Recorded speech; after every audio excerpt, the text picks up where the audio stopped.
Welcome to Podcast Inside the Mind. In today's episode, we take an in-depth look at mental illness by focusing specifically on how it is diagnosed and treated from a clinical and medical perspective. Because mental illness is not a vague concept or a matter of personal weakness, but a broad category of medically recognized conditions that affect how people think, feel, regulate emotions, make decisions, relate to others, and function in everyday life, including disorders such as depression, anxiety disorders, bipolar disorder, schizophrenia, trauma-related disorders, obsessive-compulsive disorder, eating disorders, and personality disorders. And what defines these conditions is not temporary stress or sadness, but the persistence of symptoms over time and the extent to which they cause real impairment in work, education, relationships, or basic daily functioning. Diagnosis begins with a structured and methodical process carried out by trained health professionals, and it does not rely solely on what a patient feels at a given moment, but starts with a full medical and physical evaluation to exclude physical illnesses, neurological conditions, hormonal imbalances, or substance use that can produce symptoms similar to mental disorders, followed by laboratory tests when needed, after which the clinician conducts a detailed psychological assessment that explores symptom history, emotional patterns, behavior, thought processes, coping mechanisms, personal background, and family history, often supported by standardized questionnaires, and all of this information is then evaluated using established diagnostic criteria, such as those found in the Diagnostic and Statistical Manual of Mental Disorders, which provides a common clinical language to distinguish between different disorders that may share overlapping symptoms, a step that is crucial because misdiagnosis can lead to ineffective or harmful treatment. Once a diagnosis is established, treatment planning is individualized, as there is no single approach that works for everyone. And in most cases, the most effective strategy combines psychotherapy and medication, with psychotherapy or talk therapy playing a central role by helping individuals understand the connection between their thoughts, emotions, and behaviors, identify maladaptive patterns, develop coping strategies, and improve problem-solving and emotional regulation skills, whether delivered in individual, group, or family settings, while medications are used to reduce symptom severity and stabilize functioning, not to cure the disorder. And these may include antidepressants to regulate mood, anti-anxiety medications to manage excessive fear and tension, mood stabilizers for conditions like bipolar disorder, and antipsychotic medications for disorders involving psychosis, with careful monitoring required because responses and side effects vary significantly from one person to another. For individuals whose symptoms do not respond adequately to standard treatments, more intensive interventions such as brain stimulation therapies may be considered under strict medical supervision. And throughout this process, effective mental health care is rarely the responsibility of a single professional, but instead involves a multidisciplinary team that may include primary care providers, psychiatrists, psychologists, therapists, social workers, and pharmacists, working together to address not only symptoms, but also social, occupational, and environmental factors that influence recovery, while patients themselves are encouraged to take an active role by learning about their condition, tracking symptoms, maintaining treatment adherence, and engaging with support systems, because recovery in mental health is usually not linear or immediate, and expectations must be realistic.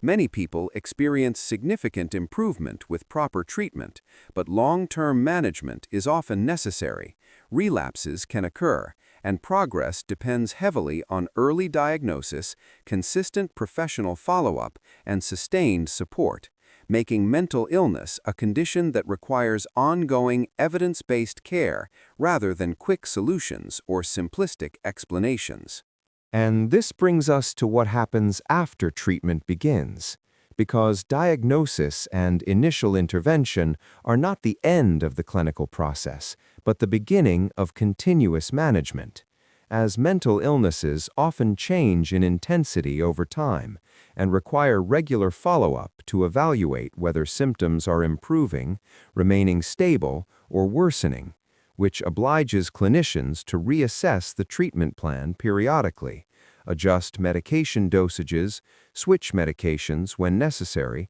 or modify the therapeutic approach if the expected response is not achieved, especially given that psychiatric medications can take weeks to show full effects and may produce side effects that require close monitoring,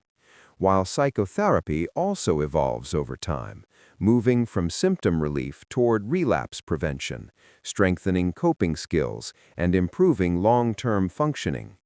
At the same time, education is a critical component of care, because patients who understand the nature of their condition, the purpose and limits of treatment, and the early warning signs of relapse are better positioned to seek help promptly, rather than delaying care until symptoms become severe.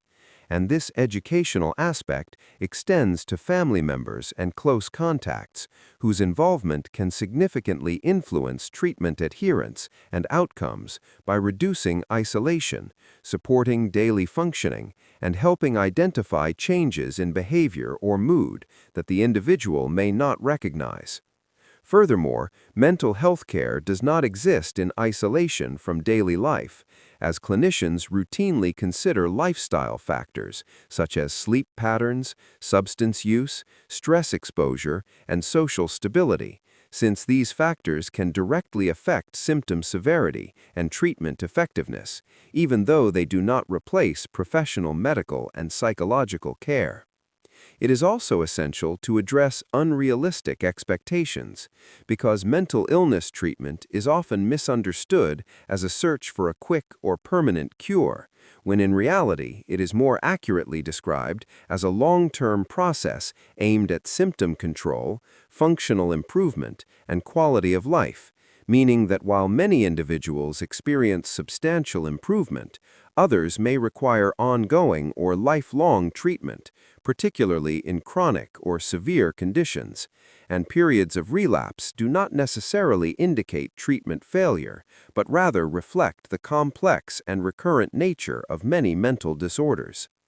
Ultimately, the effectiveness of mental health care depends on early recognition of symptoms, accurate diagnosis, evidence-based treatment, regular monitoring, and sustained professional and social support, reinforcing the central conclusion of this episode. Mental illness is a legitimate medical condition that must be approached through structured clinical evaluation, individualized treatment, and continuous care grounded in scientific standards, not stigma, assumptions, or oversimplified narratives. And to conclude this discussion in a coherent and clinically grounded way, it is important to emphasize that access to care and willingness to seek help remain decisive factors in outcomes, because untreated mental illness often progresses, leading to increased functional impairment, higher risk of comorbidity with physical illness, substance misuse, or social withdrawal, whereas early intervention significantly improves prognosis and reduces long-term burden on the individual and society. However, barriers such as stigma, misinformation, fear of diagnosis, or lack of resources frequently delay treatment, which reinforces the need to frame mental illness clearly as a medical condition that requires careful diagnosis, structured treatment, and ongoing professional care, just like any other condition affecting the human body. Understanding how mental disorders are identified, how treatment decisions are made, and why long-term follow-up matters allows us to move away from fear and misinformation toward clarity and responsibility, both as individuals and as a society. Whether you are someone experiencing symptoms, supporting a loved one, or simply seeking knowledge, Recognizing the clinical reality of mental health is the first step toward meaningful change, because awareness leads to early intervention, and early intervention leads to better outcomes. Thank you for listening to Podcast Inside the Mind. And remember that understanding the mind is not about quick answers, but about informed, evidence-based care that values human dignity, continuity, and hope grounded in science.